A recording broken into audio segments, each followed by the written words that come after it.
Alors, OpenAI qui autorise le contenu pour adultes sur ChatGPT, ça fait pas mal de bruit, hein, mais il faut voir plus loin que la simple annonce. Derrière, il y a un changement bien plus profond. Et pour le décrypter, on va s'appuyer sur l'excellente analyse de Laurent Bilger, qui parle, lui, d'un véritable basculement de régime. On va voir ensemble ce que ça signifie. Bon, officiellement, la justification d'OpenAI, elle est hyper simple, presque une évidence. Il s'agirait de traiter les adultes comme des adultes. Ça sonne bien, c'est du bon sens, on pourrait presque croire que le débat est clos. Sauf que c'est une simplification qui cache une réalité bien plus complexe. Parce que la vraie question, elle est là. Est-ce que c'est vraiment aussi simple que ça? Comme le souligne très justement Laurent Bilger, ce n'est pas juste une autorisation de plus.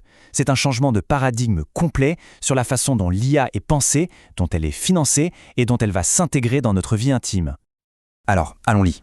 Explorons ce que ce basculement veut dire, concrètement.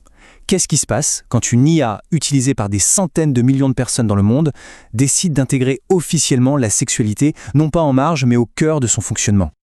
Et là, on touche à un point clé de l'analyse de Bilger. Le statut du NSFW, vous savez, Not Safe for Work, change complètement. Pendant des années, c'était une sorte de ruban de police, une étiquette pour dire attention contenu sensible. Aujourd'hui, ça devient une fonction, une option, un service intégré au cœur du produit. Et cette fonction, elle change toute la donne.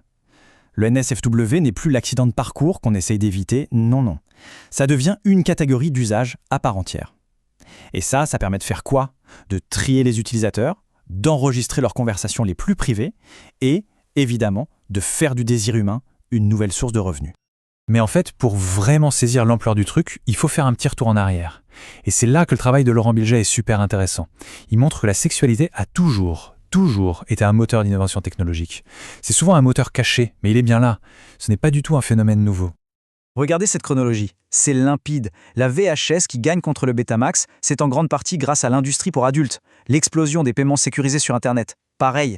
Le streaming vidéo à grande échelle, idem. À chaque fois, la demande pour le contenu sexuel a servi de banc d'essai et a poussé tout le monde à adopter ces nouvelles technologies. L'IA, finalement, c'est juste la suite logique de cette histoire. Et bien sûr, il y a le nerf de la guerre, l'argent. Ce chiffre, il parle de lui-même. 182 milliards de dollars, c'est le poids du marché mondial du divertissement pour adultes en 2024. Donc quand OpenAI ouvre cette porte, l'entreprise ne fait pas que répondre à une demande. Elle se connecte directement à un marché gigantesque et déjà très structuré. Et ce n'est pas seulement le marché en dollars. C'est aussi une question de trafic, d'échelle humaine. 115 millions de visiteurs par jour sur les grands sites pour adultes. C'est une demande colossale qui existe déjà. Et l'IA arrive avec une promesse. Capter cette demande et la personnaliser à un niveau jamais vu auparavant. Bon, maintenant qu'on a posé le contexte, on peut se demander pourquoi ce changement et pourquoi maintenant. Laurent Bilger, dans son analyse, il identifie 3 moteurs principaux qui vont bien au-delà de la simple liberté qu'on nous présente. D'abord, il y a la pression de l'open source. Des modèles sans aucune censure existaient déjà et ils commençaient à siphonner une partie des usages. Ensuite, il y a une vraie concurrence géopolitique, notamment avec les applications chinoises de compagnons IA. Et enfin, et c'est peut-être le plus important, il y a l'opportunité de faire basculer le modèle économique de ChatGPT vers quelque chose de beaucoup plus rentable.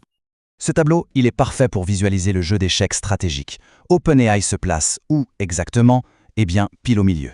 D'un côté, il y a Google et Anthropic qui jouent la carte de la sécurité à fond pour protéger leur image de marque. De l'autre, il y a le monde de l'open source, le Far West sans aucune règle, qui est devenu l'arrière-cuisine du porno IA. OpenAI essaye de créer une troisième voie. Le NSFW, oui, mais contrôlé, encadré et monétisé par eux. Et ça, c'est vraiment le cœur du réacteur économique. On assiste à une mutation. ChatGPT n'est plus juste un assistant de productivité, un outil pour bosser plus vite.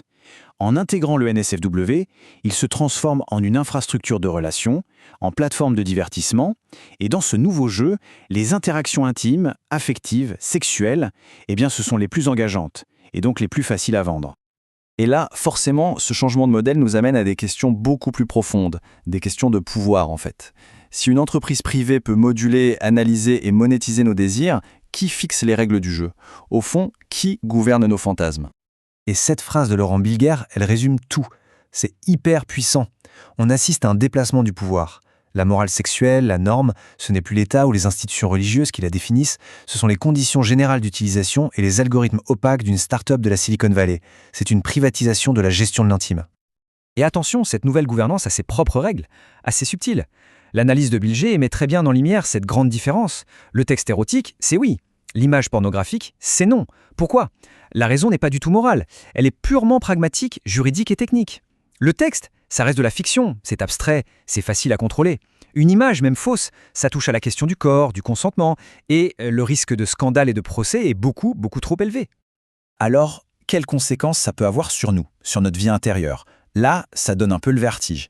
On parle de la datafication de notre libido, nos fantasmes deviennent une ressource à analyser, il y a le risque d'une monoculture du fantasme, où l'IA nous proposerait en boucle les scénarios qui marchent le mieux, et puis, bien sûr, le risque d'une hyper-réalité érotique tellement parfaite que le monde réel, avec ses imperfections, paraîtrait fade, ce qui peut mener à plus de dépendance et d'isolement. Pour décrire ça, Laurent Bilger utilise un concept très fort, la biopolitique algorithmique. Ça peut paraître un peu abstrait, mais l'idée est assez simple. En cochant la case mode adulte, on ne fait pas que choisir plus de liberté. En fait, on accepte d'entrer dans une catégorie spéciale d'utilisateurs. Une catégorie dont les interactions sont, par définition, plus sensibles. Et donc plus surveillées, plus analysées, plus gouvernées. C'est une liberté sous haute surveillance. Donc, pour résumer, tout le changement tient dans cette petite formule. On passe du Safe for Work, où la sécurité au travail était la norme par défaut, au NSFW by Design, où le contenu adulte est intégré dès la conception du système. Ce n'est plus un bug à corriger, c'est une fonctionnalité à vendre. Et on termine avec cette question, la question de fond que pose Laurent Bilger dans son article.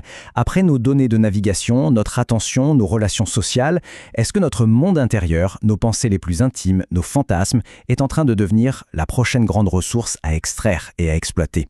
La question reste ouverte, merci d'avoir suivi ce décryptage.